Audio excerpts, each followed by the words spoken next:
Welcome back, everyone, to the Disaster Tough podcast, where we share insights into the big plays and right calls of leadership. We dive deep into the stories, lessons learned, and ideas that will help you in the field. Let's go. Welcome back to the Disaster Tough podcast. I'm your host, John Scardina. I am so excited for this week's episode, season 6. We're doing cool stuff. So a few weeks ago, I had a baby. Life is good. And I've been preparing for emergency management response for dynamic populations. And we're really gearing up for that right now. It's going to be in Colorado in just a couple weeks. So full steam ahead. And at the same time, we just have to have a really special guest to come on the podcast. He's based in Colorado. He's done everything. You're about to hear about his background.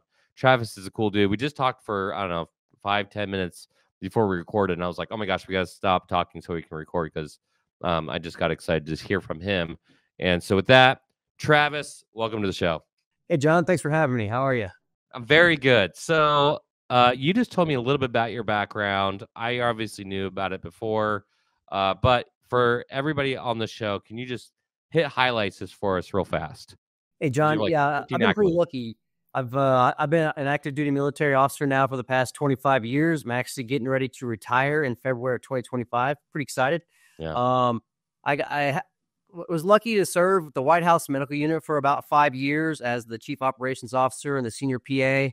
And then over the last 3 years, with the Ukraine invasion, I was able to serve overseas with NATO in about 17 countries, supporting around 35 nations. So it's really built my love for the emergency management, disaster medicine, and combat medicine.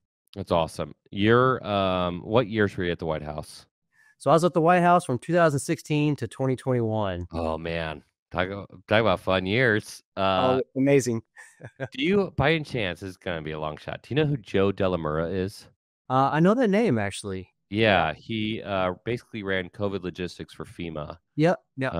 Yeah, really cool dude. He and I were on the national strike team together before he started taking over DC. So shout out to that guy. But you and I may have run into similar circles, especially with Ukraine. I've been doing stuff with McTOG, with Marines, and with NATO.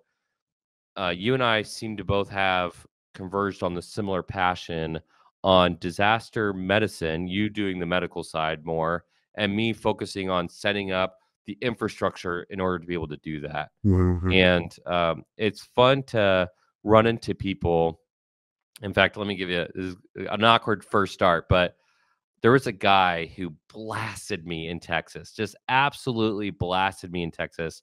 I gave a speech, got off the stage. He said, "You were never at Hurricane Harvey," because I was at Hurricane Harvey. I was like, I was definitely at Hurricane Harvey, man, but he was so passionate, and it gave me another level of respect for how many people must be at these different events, how large scale they can get. And you don't know how many incredible people are out there. I'm sure that guy did a great job and he was very passionate, but I was there. And you're the same way. Like, you're doing this Ukraine thing. I was helping out with Ukraine in a different way, and it just shows that there's good people all around doing it.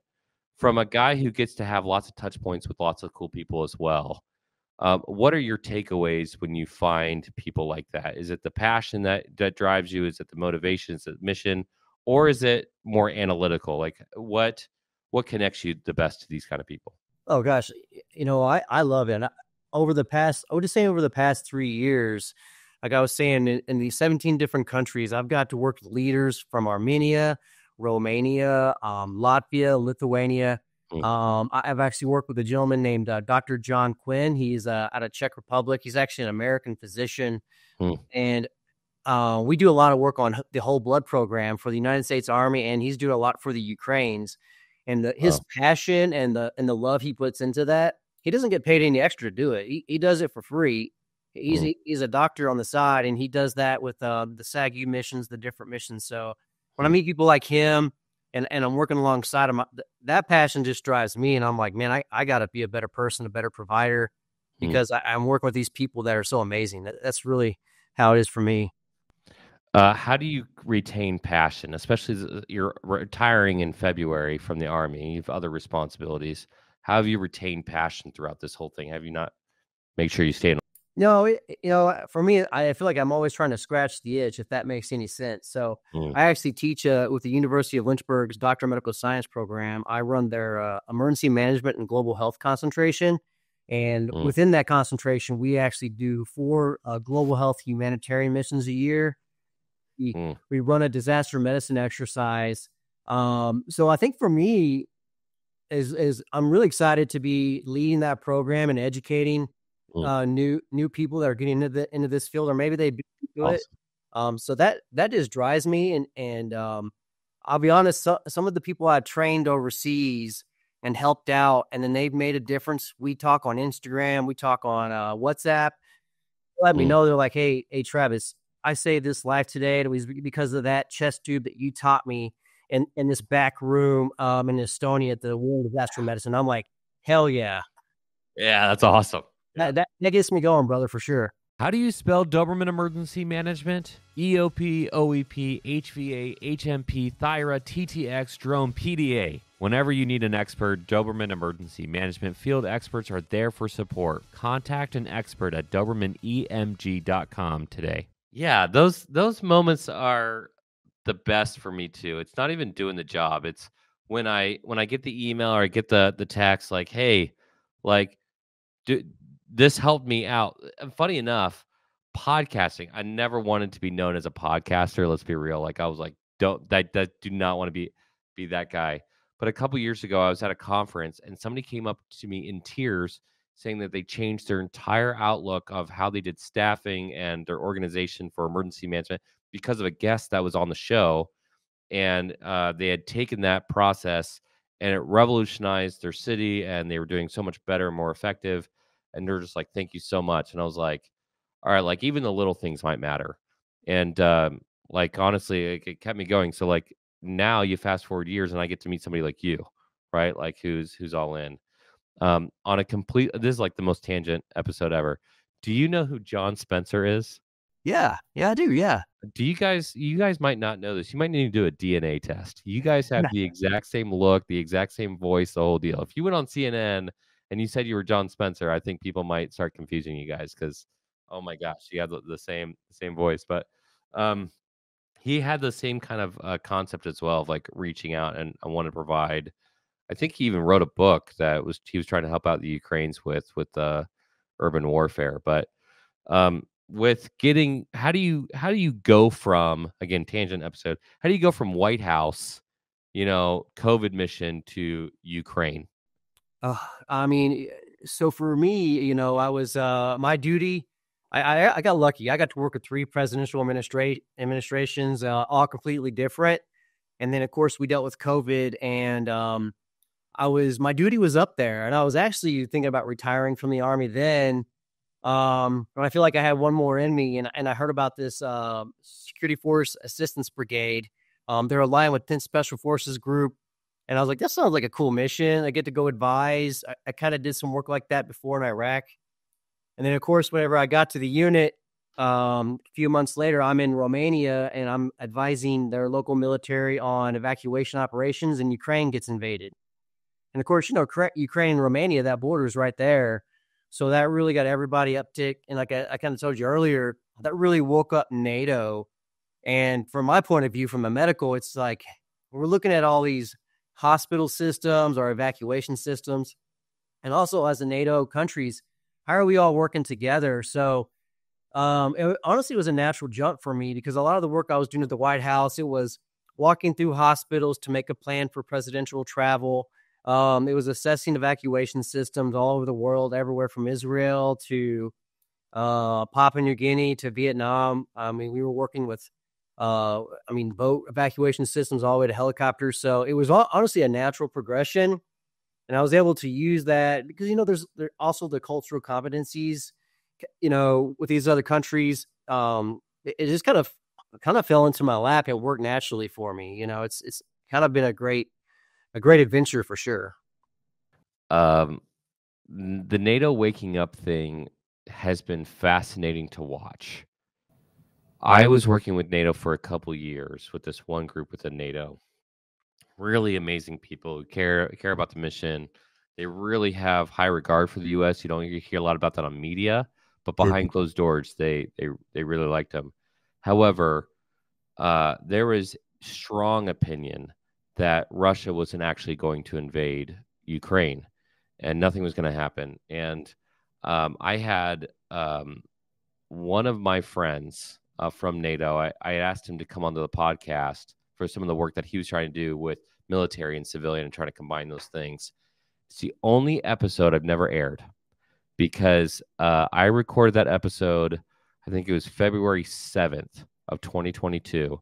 And he said on that episode, Russia will not invade Ukraine. And then February 22nd comes along and they invaded. And I was like, do not air that episode. Do not air that episode. And it was disbelief, right? And now you're into a multi-year war, and hopefully it doesn't become multi-generational.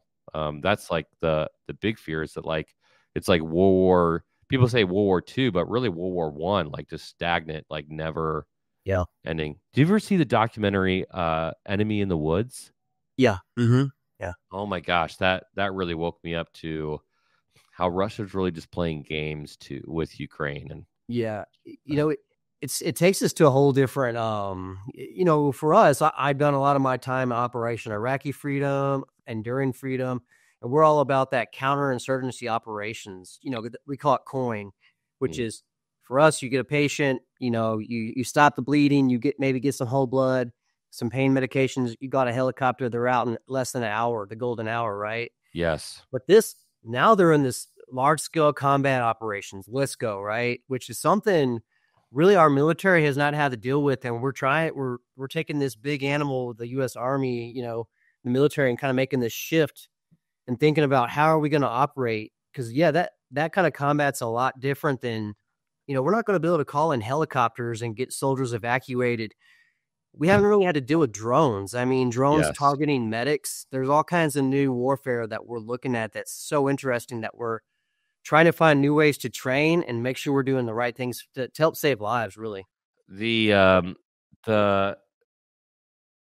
precision without advanced technologies for them to be able to drop a grenade from a drone 200 feet up into a crevice, a hole.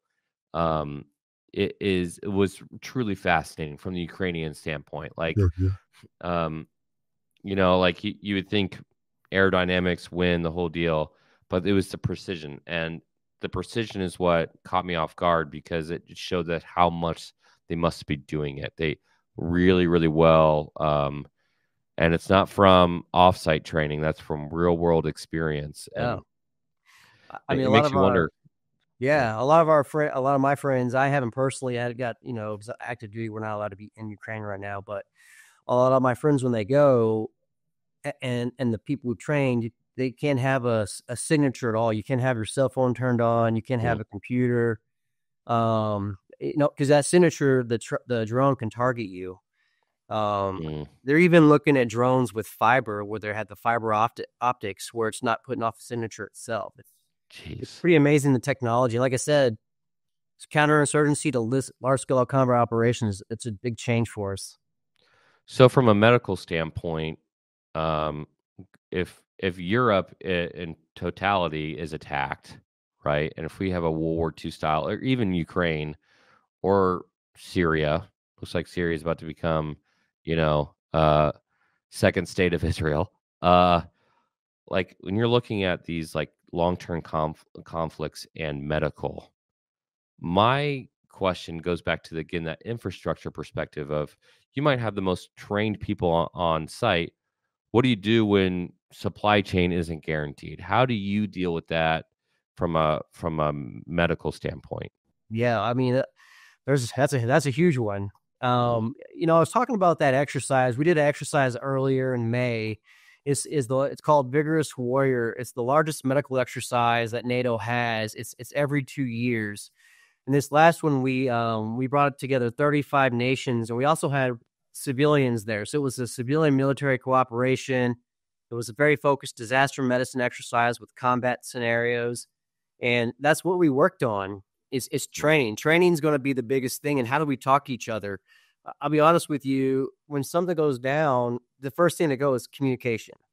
But it's also, when I got my battalion aid station and I'm taking all the trauma or whatever, shrapnel, bomb injuries into my little tent, how am I communicating to the civilian ambulance to evacuate from me to the hard stand hospital?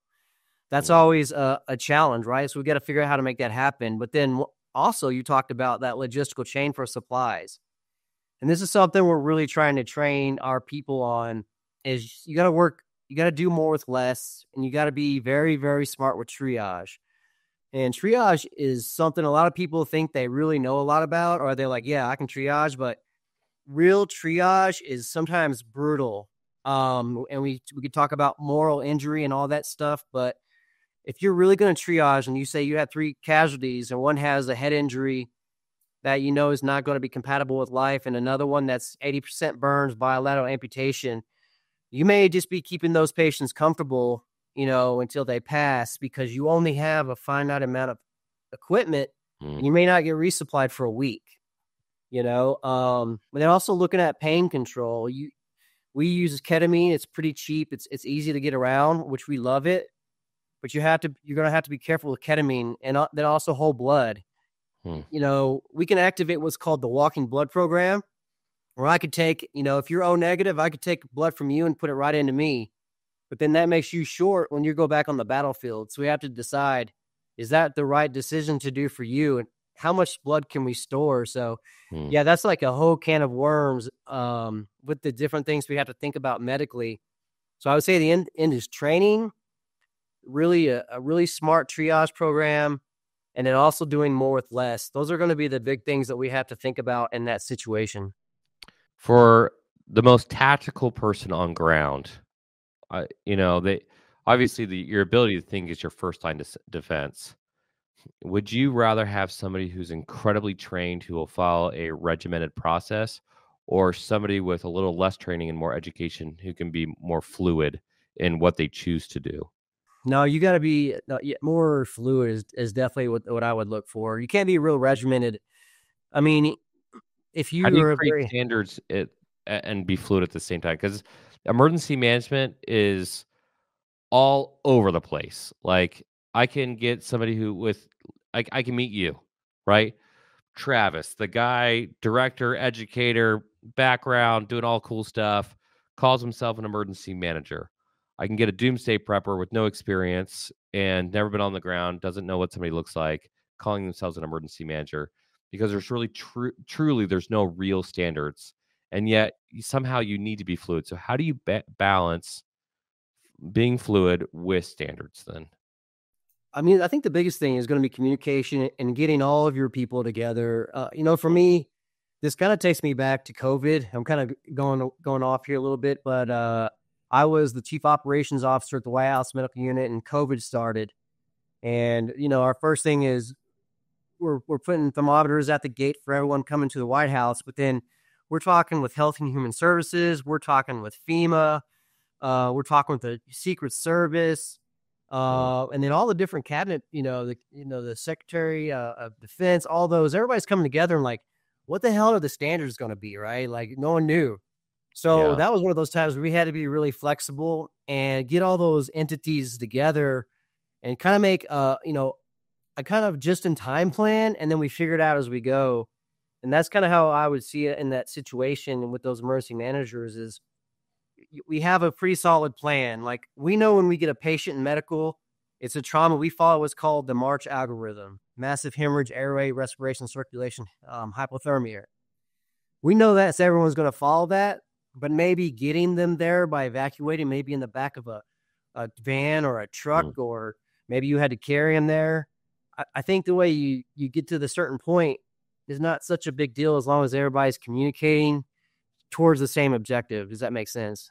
Yeah, I have found, in my minimal understanding, uh, data the size of one, right? But being fluid is the most valuable skill set and the most underrated skill set, because people who often think they're fluid often lack a lot of education and training. They're being fluid because they don't know what to do. And there's like this like mid-level period where somebody becomes so regimented, they don't know how to break out of that. But if they can get all the education, all the training, and eventually know what rules they cannot break, that is the most valuable person you can find any space, whether battlefield or otherwise, someone who can be truly operational in their space. And again, that could be analyst, that could be data scientist, that could be graphic designer. I don't care who it is, but my fear in emergency management, at least, is that people think they're being fluid and really they're just incompetent. Yeah. And I just try to figure out where that balance is, and I haven't figured out a solution yet of how to get people. I think DIPOP, honestly, that training is the closest I found to be able to do that because it's based off of standards, but it forces people to break out to figure out what they can and cannot break and see the consequence of that. Outside of that, I don't really know what to do outside of real world experience. Yeah, I mean, I think getting all the education and training up front that you can get. I'm a big wilderness medicine nerd. I love wilderness medicine. So I always try to get everybody at least trained in the basics, right? Like splinting, tourniquets.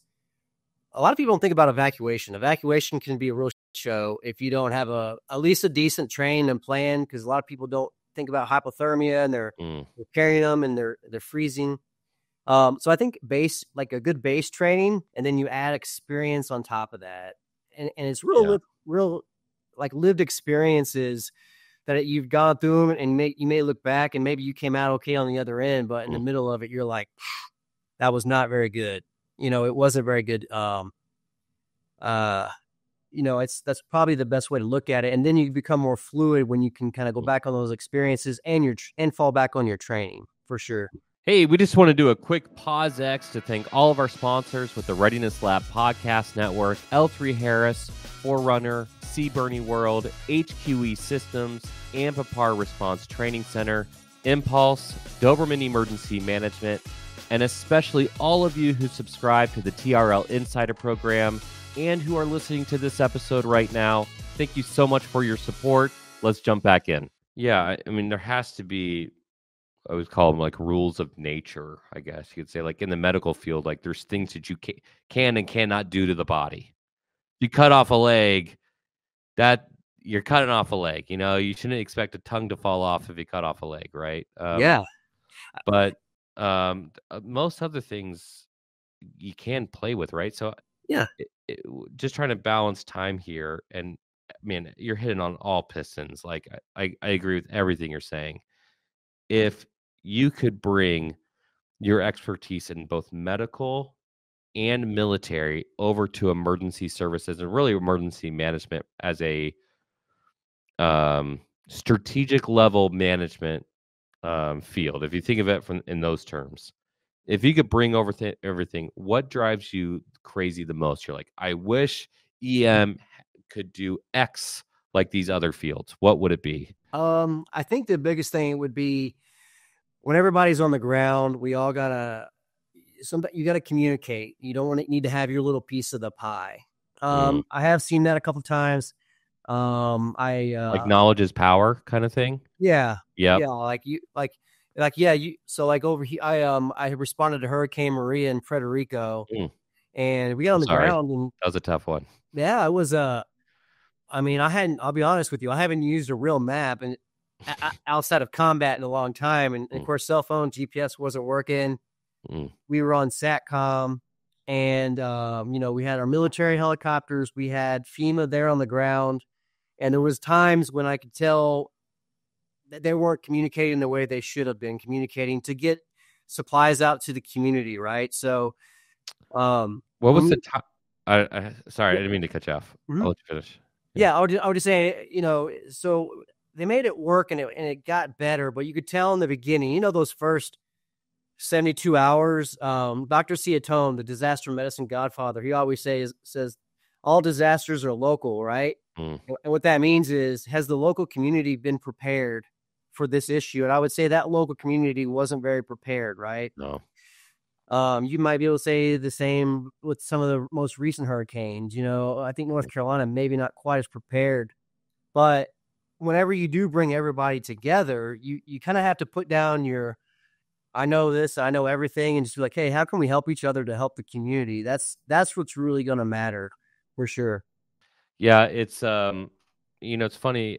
I always say that emergency management is like humanitarian at heart, and I always think it's ironic when people focus on themselves so much that they forget like why they're out there. Like people lost their homes. I don't care about like anything else. Like they want to feel safe. I was about to ask when you were out there for Hurricane Maria, but you were out there right at the beginning. Yeah. Mm-hmm. Okay, I've really criticized that FEMA team. Someone's going to contact me one of these days and just blast me. I know they are. But I was in Hurricane Harvey and was basically, I'm going to use the word, but I haven't used it in a long time, disgusted with like the pace of counterparts who were in Puerto Rico. Like they didn't understand supply chain, and like being on an island is very different than being on mainland, and like all these other complexities around that. And it was just communication was one of many factors. It's no wonder a lot of people end up switching out. Like I can understand your frustrations there.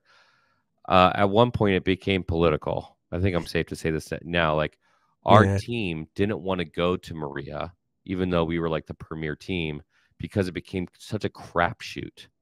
Yeah. There were several of us who wanted to go, but it was like no, like at this point, like there's other teams there, and the local community legitimately thought FEMA was there to do the response. They thought they were there to do like mucking out homes, or they were there to write a check and organize. And there was some of that issue going on too. Yeah, that's the biggest thing too, is trying to just keep politics out of all of that, right? Because we're working in this field, we're all there, we're apolitical, we're just doing our job, and that's always trying to keep it apolitical is a challenge, but I think it's something we can do if we just all work together for sure. The things I wish from specifically military that came over to emergency management is people understanding their role in the bigger picture. I've never been in the military, so I might be novice in this space, but anytime I've interacted with anybody in the military, they've immediately known this is my space, this is not my space, and if it's not my space, this is where you can go to figure out these answers. And me as a civilian, they were helpful in that process. I'm sure internal, that might have been different. It's like that in every organization, but me as a civilian wanting an answer or wanting a solution, I stopped asking for a very specific helicopter and I started asking for a capability. Yep. And once I started asking for a capability, everybody knew where to go. And emergency management doesn't always know where to go. So your roles are very delineated in the military for sure. You know exactly who's going to be where. We do the rock drills, before we do any major mission like that.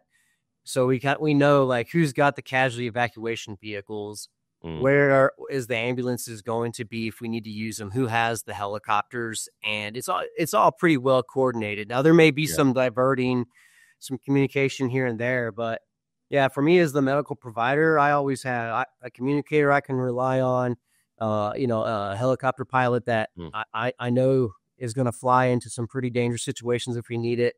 And then of course, combat paramedic inside that helicopter that can really do the job. Yeah. It's easy to listen to you. One, you have the voice of somebody who's been on CNN quite a bit, apparently. So I gotta reach out to John. It's been a while, but at the same time, like, you know your stuff, and it's exciting for me as an emergency manager to have somebody like you come into my field, because part of the reason why we started Disaster Tough was to be able to improve the field and to see other people from adjacent who can bring in those kind of skill sets, who can address those issues, and more importantly, know how to address it in a meaningful way. Fantastic for everybody. Like, I'm excited for your students. I think that's awesome that you're helping out in that space, and I hope it expands. Right, like, you're gonna have 30,000, 40,000 people listen to this podcast alone, and I hope they walk out of here thinking, okay, there's points of improvement here. We're good in some areas, improve in other areas, and just goes to show that you can gain experience from any area as long as you can make it applicable. So thanks again for coming on. Awesome. Yeah, thank you. Travis, I always do this with my guests. I basically ask them a similar question at the end. If somebody's just getting into their field of emergency management or really emergency services and military otherwise, what advice would you give to them? For me, you do hear a lot of times about servant leadership, which is a good coin term. I don't know.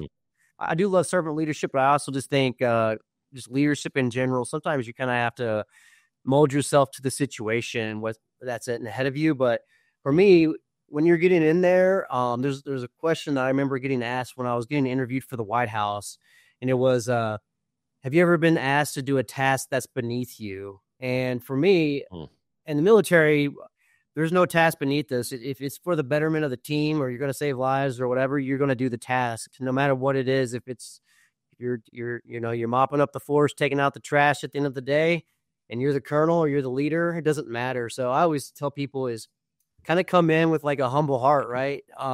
You're going to have these really crusty leaders that have been there and done that. Listen to their stories, not just their instructions, but the stories they have, because they're going to tell you about the mistakes they made and also the successes they had. And that's going to help a lot. That's helped me. I could tell you, I came out of pretty much multiple combat deployments. I was called by my boss to, hey, how would you like to be a White House PA? And I'll be honest, I was like, hey, sir, I'm a pretty roughneck PA. And he's like, that's exactly what they want. But when I got hired there and got in, I just humbled myself. I listened to the leaders that were around me. And I also tried to bring my experiences and made suggestions when they were appropriate. And we got to do some amazing work. And that's what I just tell everybody. Just humble yourself, learn from your leaders, be value added when you can, and you'll get better along the way. As you were sharing that, it reminded me of Chief Walt Lewis. He's a incident commander with Task Force 4 in Florida. Did Surfside building collapse, fire chief out of Orlando. I asked him to teach at DIPOP to do the medical transport and triage section. This guy is larger than life. He's also like I don't know. He seems like he's 6'5", but he might be shorter than that. He's just like this cool dude. He's been around the block a lot. And, he could have a persona about him. And the first day of the training, we realized that we'd forgotten like water bottles or something really small. Like, I have a staff there. The staff could have gotten it. He immediately said, I got it. And like walked out the door, got the water bottles from the store. He brought them. He got there the whole day. And the whole time, it was like a 5 or 10 minute thing. It was like a really short thing. I was totally blown away by how humble and helpful he was. And then I watched him over the course of a week. He was the first one to always say, I got it. I want to be helpful. I can do it. There was no tasks too small for him. And he was like one of the top guys. Like, he would have been a guy that could have sat back and let everybody do anything. And the entire time you're talking about that, I instantly thought of him. And it's solidified. I think this is important for the audience. It is solidified for me and every single person who saw that happen. So there's like 10 of us there from my team, plus all the students. Every single person of us will have his back for the rest of our lives. I will hear him out. I will do anything I can for him. If he tells me something, I will believe him. Like, it's because he was so humble and so kind, and yet he didn't have to be like that. And if you choose to be like that, other people will also notice it. Pete Gaynor, former head of FEMA, he always says that. He said people notice, and you might not think they notice, but they do notice. And good reminder for everybody for servant leadership. Again, Travis, thank you so much for coming on. I hope I get to see you a few weeks in January when I come out to Colorado. I look forward to it. Hear more from you there. For everybody else who's listening in, thank you for tuning in. If you got something out of this episode, again, like and share, all that stuff. Comment on the post, especially if you're in the military and you've been transitioning over to EM. If you found good things in both spaces or you found a gap, identify it. Let's move on. Let's see if we can learn good things together. If you have a very specific question for Travis, you can reach out to us at contact@thereadinesslab.com. Be happy to forward that on, and we'll see you for the next one. Peace.